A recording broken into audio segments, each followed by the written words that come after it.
Hi everyone, welcome to Indian Accent of Football Social, where we break down all the important football matches that has happened over the last week. Also, if you are new to the channel, please consider subscribing the channel and dropping a like at the end of the video if you have liked our content. We are a new channel. If you have got any football fanatic friends like us, please share them. Also, tell them to share to others so that we can bring you these reports every week. Today we are going to start with the analysis of Gameweek 21, all the important matches that happened over the week, especially breaking them down team by team. Man City, Chelsea, how they performed, how the title hopes are shaping up, how teams which had huge expectations on the start of the season, but they are not performing right now. Teams that are underperforming, like United, maybe Spurs, other than that, teams that are overperforming like Arsenal, because no one thought Arsenal will be at inside top four in by mid-January. We're gonna talk all about them. So if you're interested in this type of content, please stay tuned till the end of the video. Let's get started.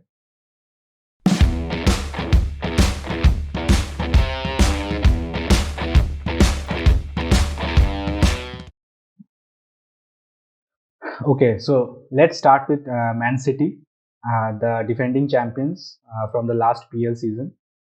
So Man City is unanimously being called as the title challenges for this year, since they are, I think, 10 points of Chelsea in January, in mid-Jan. So it's hopeful. They are hopeful also. Pep is hopeful that they might be also winning the title this season, but we don't know that yet because there are many game weeks left. They had a very favorable two matches in game week 21. One was their own against Arsenal, which they won 2-1 with some controversies in between, but we'll come back to it later. And also Liverpool and Chelsea, which both drew. So they did not get any, none of the teams got their 3 points. They each got one. So that was also a favorable outcome for City. Right now, it seems that City's title hopes are brighter than ever. And also, City wanted that result for both Liverpool and Chelsea to draw. That being said, nothing can be sure. Nothing can be called for sure in football. We can see maybe when the UCL matches are coming in, and they are also in. They are not in the Carabao Cup. They have been knocked out by West Ham. But they are in FA Cup, so they might get to the last stages of that cup. But the squad that City has, it's immense. So uh, I don't think that that's going to cause that much problem. Uh, like smaller squads which tire off by the end of the season. That's going to happen. Not going to happen to City, and Pep has made sure of that over the years. Now coming back to their game against Arsenal, where we got two controversial decisions made by the referee and the VAR. So number one is the Martinelli challenge by Ederson, which was supposed to be a penalty, but that was not given. Arsenal fans called their heads off about how the refereeing is so bad in such an elite league such as PL. And also the on the other end, the penalty that Silva caught and Mahrez converted, both of them controversial decisions. So, and I will get back to you and regarding the fact that this was one of those few matches where City did not have no any shot on target in their first half in the last 5 years. So, what do you think of it? Is the City's attack, maybe because they don't have a proper striker, is that going to affect them much, or they can go through this season and finish it in high hopes?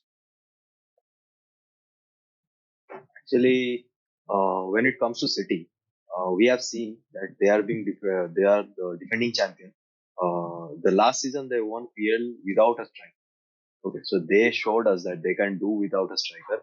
They played, I think, Sterling and occasionally Mahrez as well as striker. This year they brought Grealish, and there were some rumors about Kane, Lukaku, Haaland, and every other striker was linked to them. So the pattern shows that they still need a striker. I think just it's because UCL lost. The UCL lost, they were they are having for last 3 years. We have seen like they could have won it in 2019 when they got knocked out by Olympic Lyonnais, and they could have won on 2020 when they reached the final and they got beaten by Chelsea. our own Chelsea. Mm. So Pep needs a striker badly because of these high tempo matches. He needs a perfect striker who has a predator instinct in order to convert those chances into goals. We have seen that Sterling misses some sitters in front of goals. So those sitters prove to be the gap between the City and the elite teams, the one who took the cup. Uh, and coming back to the PL situation, that City has won the title already. I want to say that, yeah, City has an edge over the other teams. In previous seasons, also, we have seen that Liverpool were on first position till 25th December. And then when the UCL and FA Cups fixtures got hit, they got down. In some point of time in Premier League, they were on 13th position. Okay, and from there they won the title. So it shows the determination that players and Pep has, and nothing to be taken from the squad depth. The squad depth they are having is massive, right? So anyone can replace anyone in that squad. We have seen Mahrez, Bernardo Silva, Kevin De Bruyne, Sterling, uh, and I Foden. think Foden as the false nine. Even Ferran Torres showed some good quality when he was the false nine. Now he's in Barcelona. City are having advantage over other teams, but other teams can take it from City at this stage. Also, the controversies that are happening in PL right now. Arsenal didn't get one penalty, and their fans are calling City's heads off. Also, City got one, and that was also controversial. So, what do you think regarding this? Since it's a league of, let's say, 38 games. It's a huge league. It spans over a year. So, are these results actually important when we see the title race?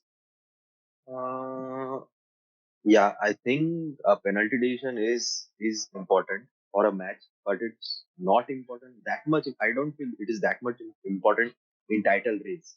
Like um, the one which Arsenal was not given, actually referee spotted it out that Ederson touched the ball first, and VAR also spotted it that Ederson got the ball first.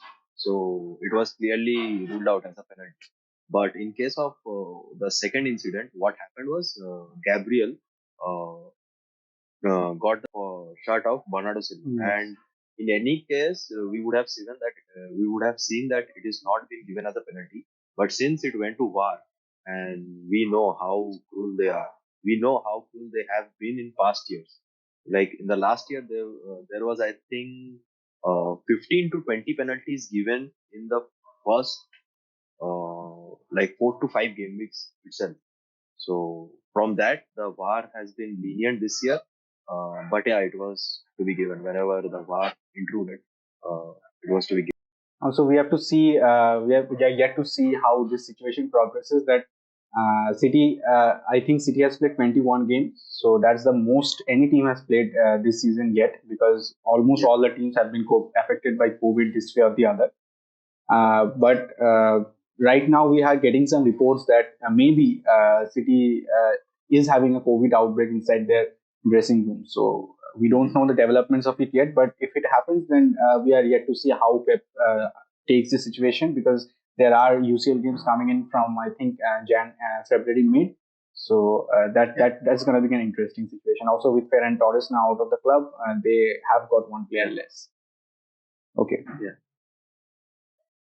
One more thing is regarding cities, it might be very funny. They had actually found the COVID vaccination, I think, inside their squad. That is squad depth.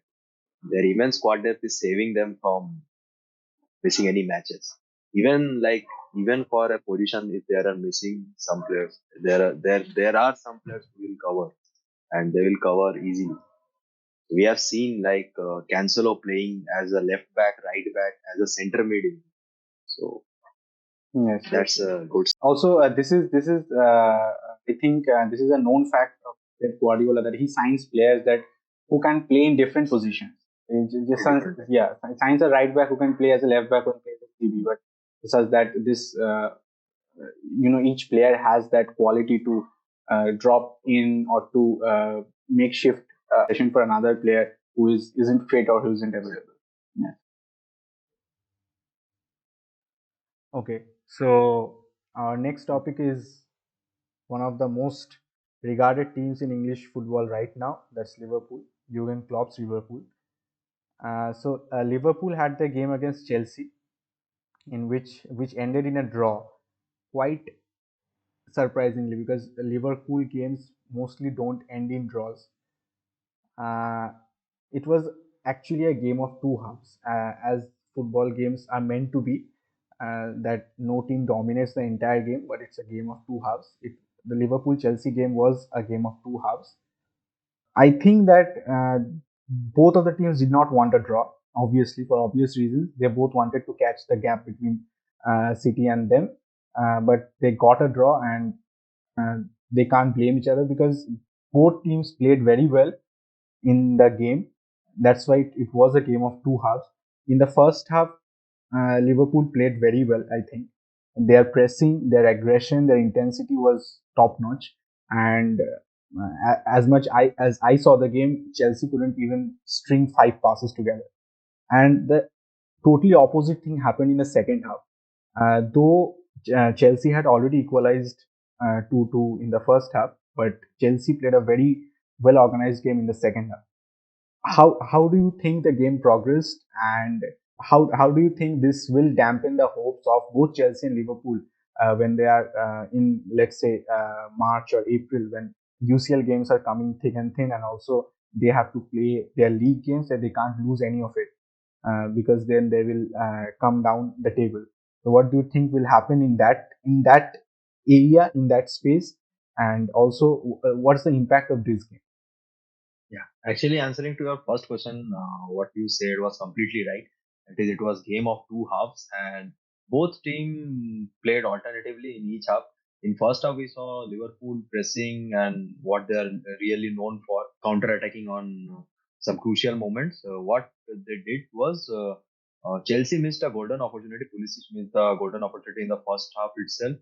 He could have started the game for Chelsea, but what happened is Liverpool took the chance.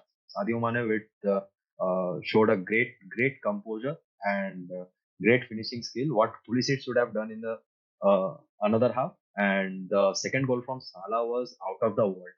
That was world class goal. Okay, we have seen Salah from to finish such chances from that point, but the way he let the goalkeeper dive, like commit first, and then he just glided the ball through the first bar, the first post. That was exceptional. First half, if we see, Liverpool completed more pass and Liverpool had more expected goal ratio. But in second half, Chelsea took their chance. Like in first half itself, they got a lucky goal from Kovacic. That's what I feel. It might be the goal of the Season. what is it say? Yeah, goal of the season for Chelsea. But it was a flukish kind of goal. If you ask me. But though it's a kind of a dream goal for a center midfield. Mm-hmm. And the second goal was great. Second goal was nothing short of a great goal from Pulisic. The second goal came because what I feel was since the game was in the dying moments of the half and Salah did not backtrack, and that's something we are seeing for these premium players. They don't backtrack quite often, but that's okay. So they like equalized, and the second half game was more favorable towards Chelsea, but both the teams like failed to capitalize what the chances they got. So they need to blame themselves and their finishing skills, and they helped City a lot to like uh, grab the league from one side. It's it's like City can only lose if like they put some immense pressure. And one more thing I want to say is that City has missed some games. Like Like there would be a chance for double game weeks or like crowded week. So at that point, it might be some challenges, some some challenging situation. But till that, it's fine for City. Yes, I think also City is the only team left now, maybe who the team that hasn't got affected by COVID. Yeah, And we got a actually, report. they won't even like care if they got affected by COVID. They have a Huge plethora of squad. players. Yes. Also about the backtracking thing that you just mentioned right now, I just want to say that yes, this is being a problem for coaches who want a very intensive, very aggressive kind of playing. But let's say players like Salah and Mane who have a very good conversion ratio. So coaches can't leave them out just because they don't backtrack. So they have to adapt because there have been teams in Premier League. Let's say the 2007 and 8 Manchester United team ex-players still now say that Ronaldo didn't used to backtrack. But the other players have to know that because the other players they know that Salah and Mane they are the talismans of the team. Maybe even other players too.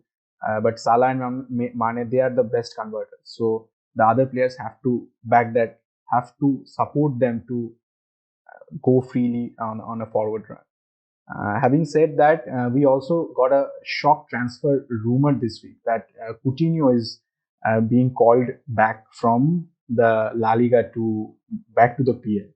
So I know that you have been a Barcelona fan and you are still now, I think so. So how do you see this move? Actually, it's not a rumor anymore. It's confirmed. Like Coutinho is on loan, 6 months loan from Barcelona to Aston Villa. I think Aston Villa. The Gerrard is now their manager, right? So he'll be under Gerrard, and he has played with him as well. So I think it will be a great session to watch Coutinho back in Premier League. I still remember the free kick that he scored against your team. That is, uh, I think Manchester United, and yeah, it was a great goal. He was before Salah and Mane, if I am not wrong, he was the talisman for Liverpool. He used to score free kicks and take corners. What Trent, Salah and Mane combined and does it now. Uh, he used to do that single-handedly. What happened to him in Barcelona was quite unfortunate. Barcelona style doesn't suit every player. But what we saw from his Bayern days, I think I still remember that day when he scored two past against us and gave us an assist on UCL night. That was a horrific day for us. But yeah, he's a great player. He's a great player, and under great coaching, he will be a treat to watch again.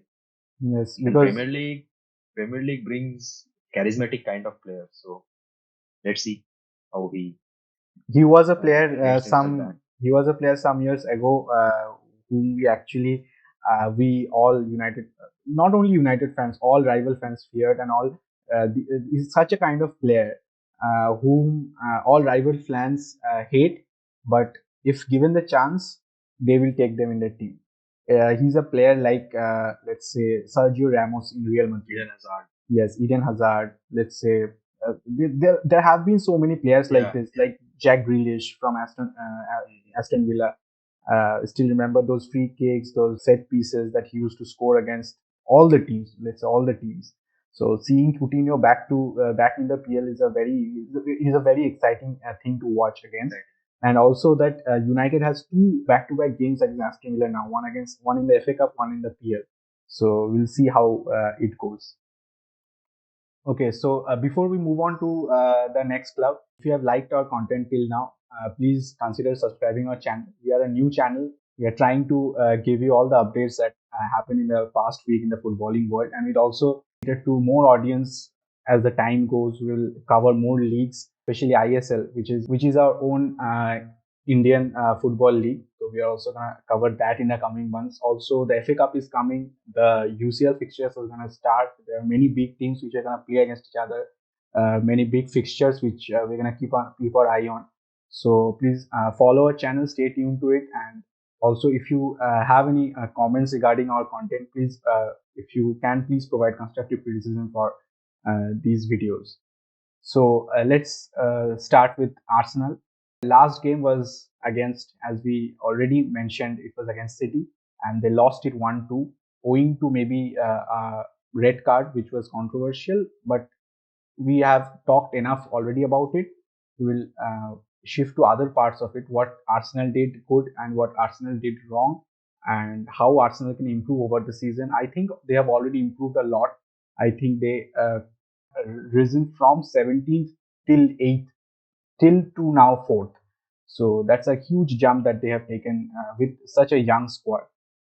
So we'll get on with it now. First things first, Arsenal. I think I don't know what do you think, but I think Arsenal did a great job in defending with 10 men after Gabriel, because Gabriel was their one of their informed CBs, is one of their informed CBs right now.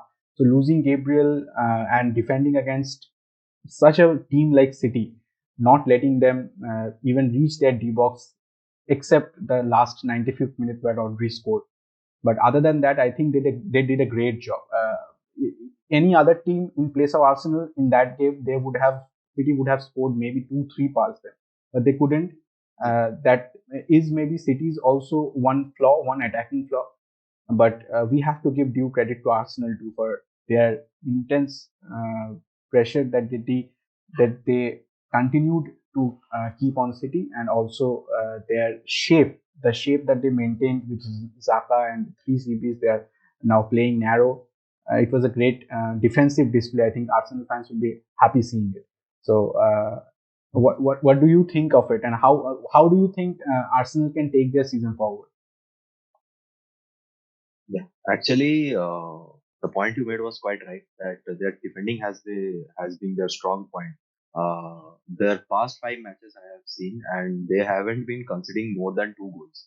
Last match they conceded two goals, but prior to that they were not conceding more than two goals for their past five matches, and that is a statement that Arteta is making.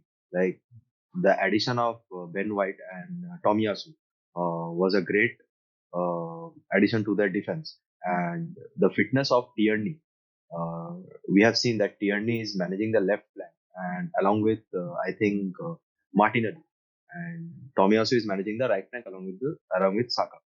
But the one thing they need to improve is their striker position. As Arteta has already mentioned in his press conference that he is trying for Vlahovic this transfer window itself. But I am not sure if it's gonna happen or not. They are having kind of similar problem like City, but they have two strikers, that are Lacazette and Aubameyang. But I don't know about Aubameyang's situation much right now. But Lacazette has lost his finishing touches. So Also, he's what they need to 31 now. improve is they need to improve the yeah. So they need to improve their finishing part, and yeah, the shape and composure they maintained after Gabriel's red card was huge. But again, the penalty which Bernardo Silva got, it was I think from Xhaka, and Xhaka is another player that I have seen that he is prone to red cards and yellow cards. So except for that, Arsenal has a brilliant young squad. I think they are the youngest squad among the top five, if I am not wrong. And yeah, they are showing quite some promises. Also, the next fixtures coming in, I think it's Spurs firstly.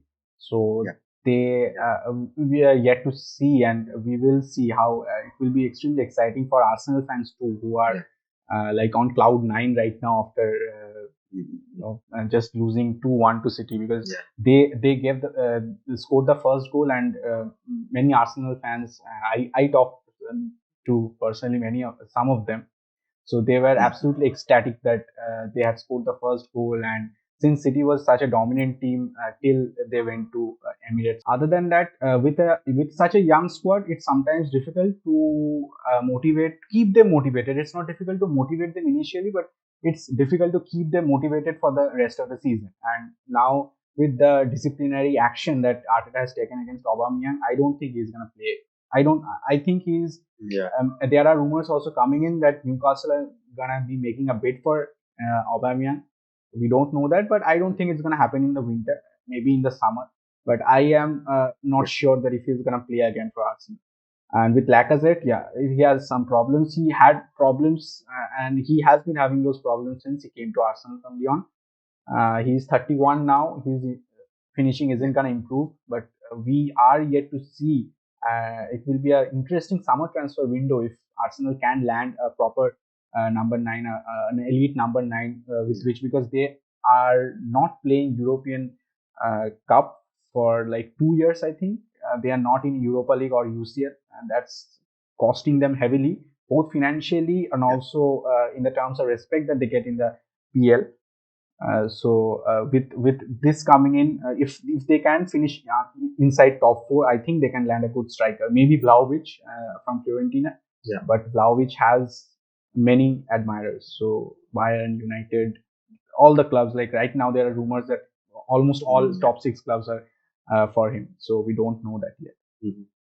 One more thing I want to add up is the two more position that Arsenal needs to strengthen is I think one center mid position, and another is backup to the center backs, because the already we know that what they are gonna say if they lose to Spurs, that we are missing our informed center backs, and Arsenal fans have mastered this technique of finding happiness in like small things and small stuff. So Let's see. we are Let's see yet to what see happens. what they do. Okay, so our next team is Chelsea. I think we have talked enough of how Chelsea played against Liverpool and how their title hopes are shaping up against a City, because they are already 10 points behind them. We are going to see by the end of the season what happens. We can't predict that right now. Uh, in summary, they played not so good in the first half. They couldn't even make any good passes, couldn't do the thing that Tuchel wanted them to do tactically. Other than that, I think, other than a lucky Kovacic goal, I think after the first half they did pretty good in the second half. I think it was a totally opposite thing that happened in the second half. Liverpool in the second half, they played really poor. So we're gonna see what happens in the future. Some of the comments that Lukaku had made during that time, he has taken them back. So for the Lukaku thing, I'm going to go back to you, because I know that you watch Chelsea matches regularly, and the signing of Lukaku has been talked about a lot in the media and by the fans over the transfer window. Since it was the amount they paid for Lukaku was hefty, and all the things that happened in between. What are your thoughts about it? First, coming to the match, the first half was played a bit poorly by Chelsea. In the first half of the first half, I think the players were not finding the net and finding the passes. Then we saw after the first goal, that was its goal, Chelsea gathered some confidence and they managed to put the second one in like 8 to 10 minutes. And they ended the first half in 2-2. But in second half, Chelsea played much better and their expected goal ratio and passes also, like pass conversion rate also increased. And they took the game away from Liverpool a bit, but both the team failed to capitalize, as I mentioned earlier. And coming to the second point now, that Lukaku situation. Lukaku made some comments about his ex team. What I feel about Lukaku situation is Lukaku's price tag was hefty, as you mentioned, and that has some pressure on him, right? And but I'm not sure why he made such comments about Inter Milan, uh, knowing that he is in a club and he wants to go back to that club when he had chance to reject the offer, but he didn't. He came to PL and he had a point to prove. But now the situation are under control, and I see Lukaku has apologized publicly, and Tuchel has also made some good comments regarding him. That is, he showed some adversity, and his performance was a statement that he can handle pressure in Carabao Cup. Now, secondly, the thing with Chelsea is Chelsea brought some. Chelsea got some new signings to obviously challenge City on title. And at the first of the season, when they were cruising, all thought that it's Chelsea's year and Chelsea are gonna take the cup. After Tuchel has made them win the UCL title in just 4 months, everyone thought that Chelsea is gonna win it this year, no matter what. But uh, Tuchel was yet to see what Klopp and Pep can do in their day, and that's why this uh, what is it called? It's overperformance. Overperformance hit them badly now, and what I have seen is that Chelsea's conversion rate is mostly wing back, that are Chilwell and Yes. James. After Chilwell's injury, it was a bad hit for Chelsea. And Alonso, we have seen that Alonso is not good as defensively as you know Chilwell is. And last match also we saw that the missing of James was quietly seen, that the right flank was not even creating much chances. Aspilicueta is good when it comes to defensive point of view, but Mm. we need Reece James while we need to create the chances. Kovacic was the best player, and yeah, that's what happened. Mm, Yes, also I think that that tactics that Tuchel wants to play, it's a back three with two wing backs high up on the pitch who without the ball they become a back five, and with the ball they become forward players. So in those situations, players like Reece James and Ben Chilwell suit that a lot, and I think Tuchel has personally developed them a lot to play in that kind of role. But we have seen Alonso, we have seen Aspilicueta for like how many years now? Many years, right? They are good in a back foot. They are good defensively. Marcos Alonso is especially good in set pieces also. But I don't think yeah. in that advanced wing back role they are gonna give Tuchel much chances. But he has no other option right now because Chilwell, I think, is out for the season, and Reece James Mhm. too. He is now injured. Maybe he will come back before the important fixtures, but we're gonna see that.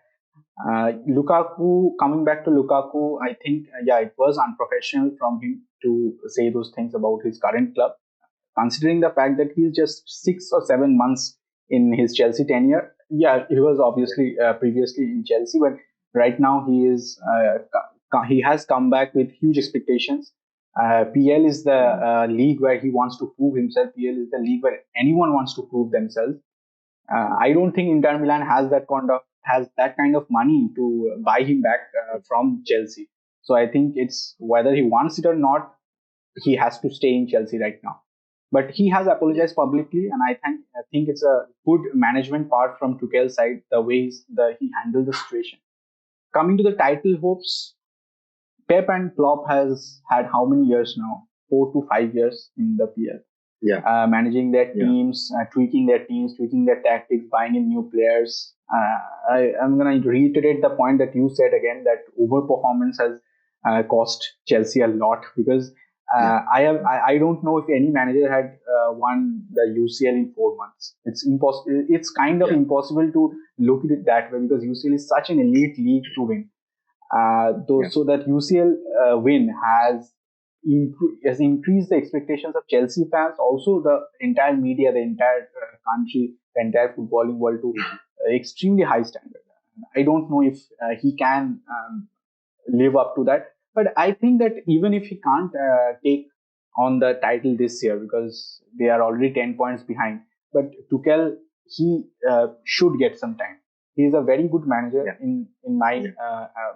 understanding. He has set tactics. He has set players for playing those tactics, and Chelsea Mhm. has enough funds to support him throughout the season and also going forward. So we will see Yeah. what that happens. Also, the recent news is they won 5-1 last night against Chesterfield. Yeah. I think in the Carabao Cup. FA So Cup. they are FA Cup. Yeah. Yeah. So they are cruising through right now. I don't know what fixtures they will get again, but we will see that too. So they scored 2 goals against Spurs in the first leg, the EFL Cup semi-final. Now Spurs has to come back, or maybe they will get out of the Carabao Cup. We don't know that, but that's a huge achievement from their part too. So our next team the team I support, obviously, and the team who everyone wants to talk about is a hot topic for discussion any time of the day. Twitter is filled with hashtag MFC posts. So let's talk about Manchester United. The most recent development that has reached Twitter and reached the outside world, that there has been a dressing room meltdown uh, per se from those leaks that is happening inside United training ground. Players like Maguire, Wan-Bissaka, Luke Shaw, players who have been regulars under Oli, and but who has maybe a dubious relationship with Ralph Rangnick now, are leading the meltdown and are protesting against some of the methods that Ragnick is teaching, because we know that Ragnick has an impressive CV, but we are yet to understand that, we are yet to see that on the pitch. And I don't know if he is able, he can convert that, those philosophies that he had talked about on TV, on German media since when he was very young. And as we also know that he was one of the main godfathers of pressing system, of the back four system that Germany first brought into existence. Tuchel has said that, also Klopp, also Hasenhüttl from Southampton, who is the coach of Southampton now. They've all been yeah, working with or have been disciples of Ragnick before. So he has a very impressive CV, but we are yet to see how that converts onto the pitch, because on the pitch is the players who play, and if the players don't come in sync with the ideas. And we all know that how Maguire was dissed, how Wan-Bissaka was dissed, how McFred, the famous term of McFred, they were dissed of their performances under Oli. So can they, the same players, play well under Ragnick, or does he need some time? Does he need some more players, some energetic players to make this team click? Because the expectations that Oli had, the fans had, because Oli's three signings, Varane, Sancho, and Ronaldo in the summer, they actually increased the expectations by a lot. People just many fans, not me, many fans started thinking that we are gonna win the PL, we're gonna win the UCL, God knows what. But at this stage of the season, any of it seems impossible right now. So I will get come to you. So me being a fan, I can get biased for United because I absolutely love the team, but I don't love the players right now. What they are doing, leaking these stuffs from inside the dressing room, maybe or not. Maybe these are rumors. We actually don't know. So what do you think about it? The situation at United right now. Yeah. So what I think is answering your first query is the player is are the player against Ralph? I don't think the players are against Ralph. We have seen a pattern among these German coaches, that is they have a particular method, a peculiar method, their own way to serve a team. So we have seen with Klopp, he's quite good with pressing. We have seen with Tuchel that Tuchel performs his own stadium dimensions and he trains the player in that. Hasenhuttl has some of his own ideas, like he will maintain a high line even if the team is scoring four or five past them. We have seen in past. So German coaches are quite stubborn about their tactics, right? So the players has to understand that, and this has to come from the very senior players. That is, Maguire is a very senior player for England. He is an English captain right now. So he must understand and he must back the coach, right? Luke Shaw is another senior player. Ronaldo is there. He the thing I don't understand about Fred and Wan Bissaka. I understand that Wan Bissaka has a challenge while crossing the balls, Yes, yes. but Ralph really transformed Fred, right? He transformed Fred from 1 week. He took Fred out to, like, Fred is the best player in the United at that time. So what I feel is every coaches needs time. It takes time to adjust in a new situation, new field, new challenges. Everything is there in case of United.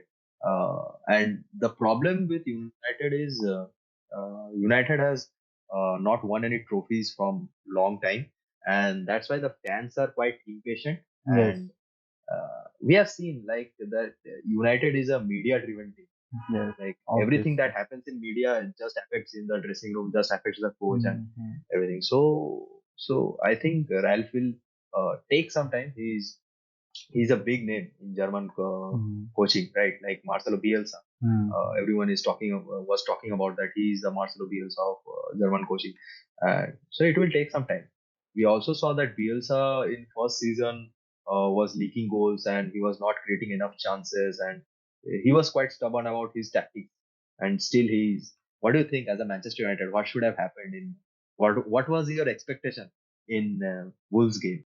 Actually, going into the Wolves game, I was extremely skeptic because Wolves is a tricky team. I think many fans, many like say long time PL watchers will say that Wolves is a tricky team. They have a low block, but when they counter, they do it with with accuracy. Maybe people will say that this season, after I think last season after Nuno went away and now Bruno Lage is their coach, they have not been that much accurate.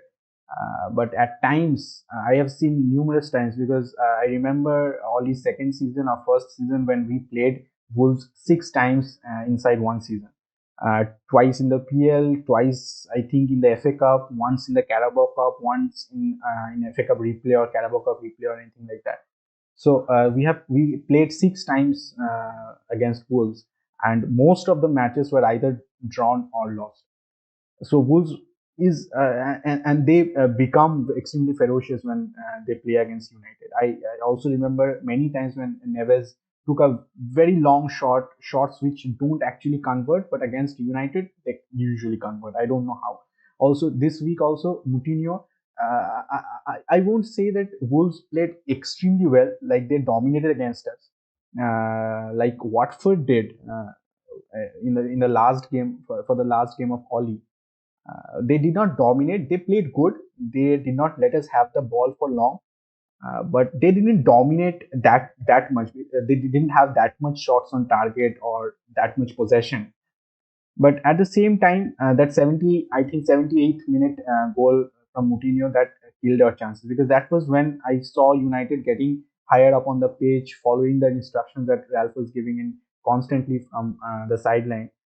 But that goal actually killed off the match. I think it was.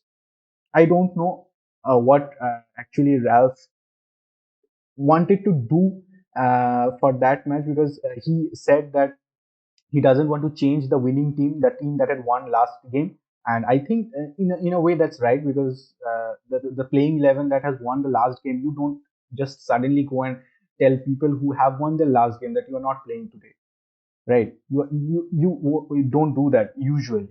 But I think that Yeah. for this match against Wolves, against Burnley, it was extremely different.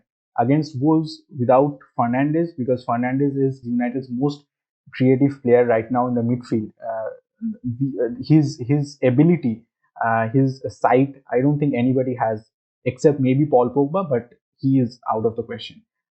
Paul Pogba was in other reports. Paul Pogba was supposed to be back after Christmas, but right now he is looking at a return after end of February. And reports are also coming in, not report statistics, that he has missed actually 81 games in the last 5 seasons. So that's 2 seasons. That's two complete PL seasons that he has missed for injuries. Mm. And Yeah. he is demanding 500K a week according to Daily Mail. I don't believe it, but he can because he has Mino Raiola as his agent. So this was all we had to talk about for this week. We'll bring the next week's update on next week as well. Till then, stay tuned, subscribe, and hit the bell icon to never miss an update on football. Keep loving football and stay safe. Bye. Bye.